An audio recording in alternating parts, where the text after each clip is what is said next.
Zero people died because of Doge. Zero.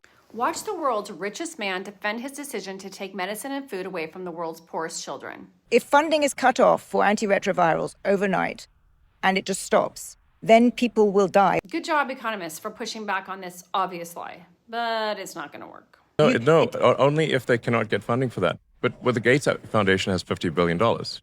What about them? So the children didn't die, or they did die, but it's Bill Gates' fault because he didn't step in the first 24 hours? In many of these countries, USAID was the biggest funder, but I don't want to have an argument USAID was a political organization. No.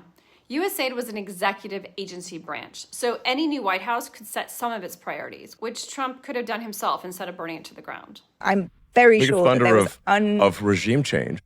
Wrong again. 5% of USAID's budget went to democracy and governance, what he's calling regime change, funding things like freedom of the press, anti-corruption, strong judicial systems, and fair elections.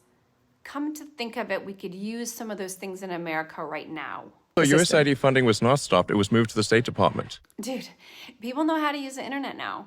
You can't just make stuff up. 83% of USAID's programs were killed instantly.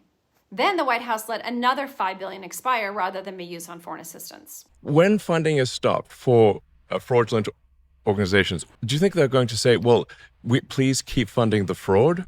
Or do you think they're going to come up with a sad story that sounds sympathetic? What fraud, Elon? Where are the indictments? Where are the lawsuits?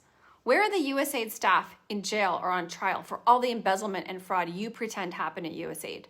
Because the only actual legal ruling about USAID right now is from a federal judge saying you broke the law when you dismantled it without congressional approval.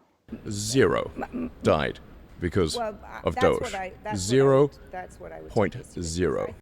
When facts and evidence fail you completely, it's best just to repeat the lie over and over again. But guess what, Elon? The average American doesn't believe you anymore.